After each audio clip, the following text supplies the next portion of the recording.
Anthony Slater here with Erik Horne. This is post day 2 training camp for the Thunder, an important training camp. Today, the talk, I'd say, kind of maybe the highlight was Billy Donovan is really kind of starting to implement his offensive and defensive system.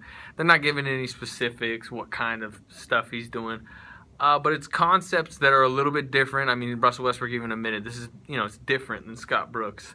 We're not, like I said, we're not able to see it, but you got to like that he's getting it in.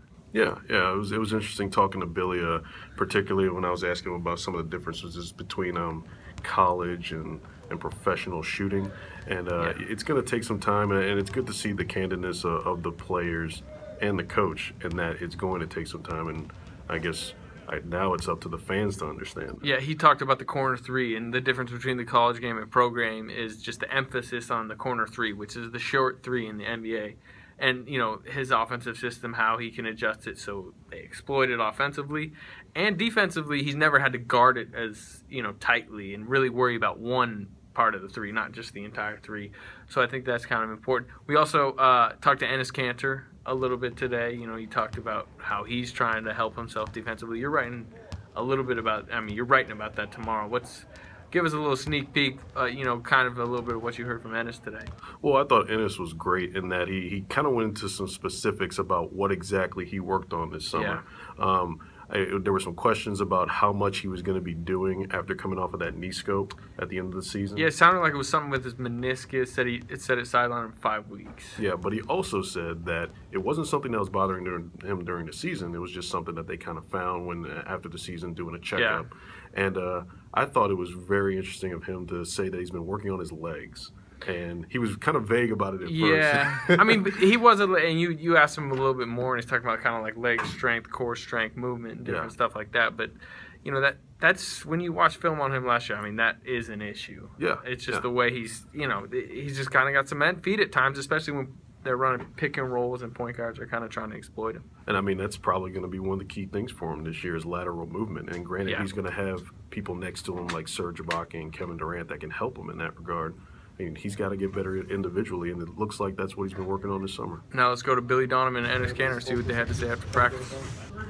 How much better is it for you to be able to start the season with the team and develop some more comfort with the team? It's really important. The last few years we started, not with the Thunder, with my old team. Started season pretty bad, but I believe that this year we're gonna start the season really strong. And we're just gonna focus on what we need to focus on and just go from there. How much work have you been able to do this off season coming off of the knee scope? I put a lot in. I was really focused on my weight, and I was just trying to work on my defense and work on my jump shot. So it was a really good summer. Starting to implement your offensive sets. How's that been going? It's been going well. They've got I think a really good high capacity to pick up things. I've kind of been going at the pace that I've seen them be able to retain things, and they really have done a terrific job in that area. So we're adding pieces just about every single day. We put some stuff in yesterday before practice. We put some stuff in last night. I put some more stuff in again today, and they've done a good job. And obviously, we've only been going two days. There's not a lot of it in, but there's a good amount of it in, and it's been encouraging to see them pick it up the way they have. They've obviously played so much basketball in their career. Is it stuff that they've done in different areas in the past, or is this some of your sets kind of new to them? I think conceptually, certainly they've done it. Being NBA players, I think that they've seen things conceptually before that they know. They're all very, very bright.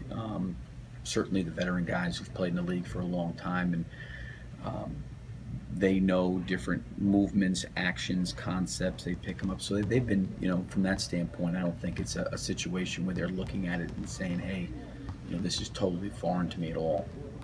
Billy, are there guys that you work with to be an extension of you on the court? Naturally, you'd think point guards, but is any of that occurring, or is it more collectively the guys just need to get a sense of what this is about, the flow of the system? Well, I would just say at least yesterday and today, my philosophy and my feeling was to really get a lot in and be able to play a game by tomorrow.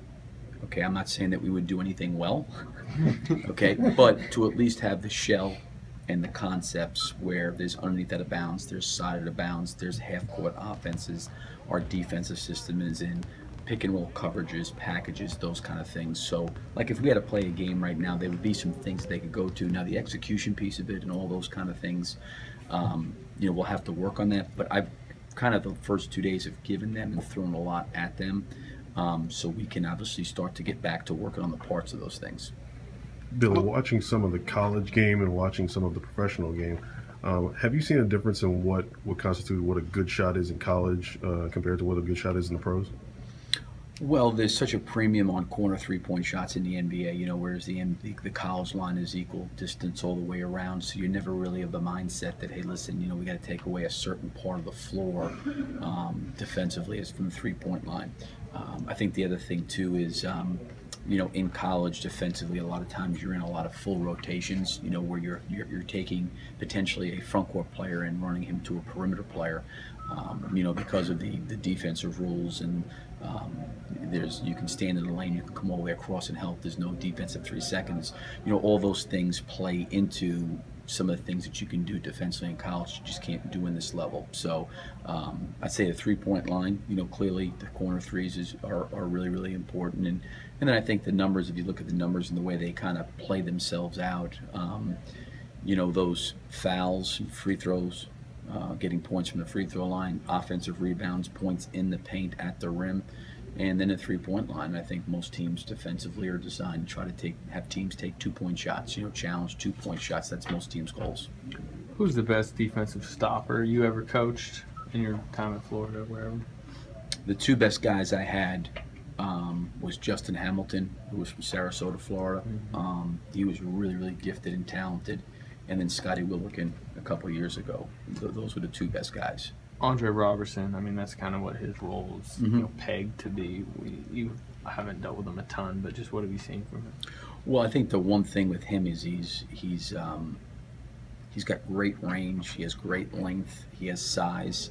I think part of being a great defensive player is being defensive-minded.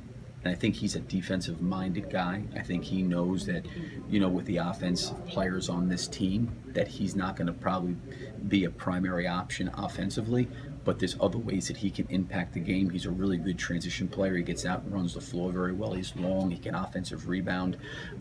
He can guard a lot of different positions. He can play multiple positions.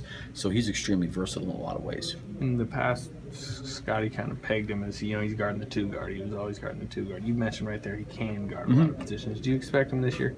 Point guard's hot. Throw him on that guy. Small forward maybe.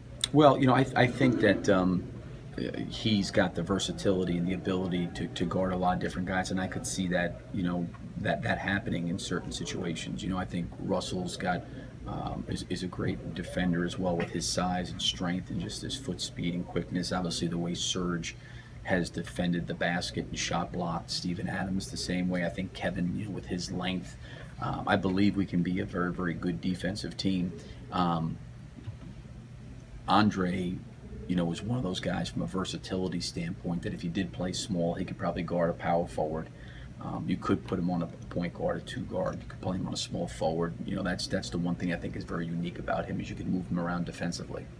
Coach, do you have like a defensive philosophy that you pretty much stick by, regardless of who's on the court or regardless? Yeah, my feeling is that you've got to have a base package of defense, where you're playing your base package of the way you're guarding, and then certainly I think personnel dictates the changes and adjustments you need to make.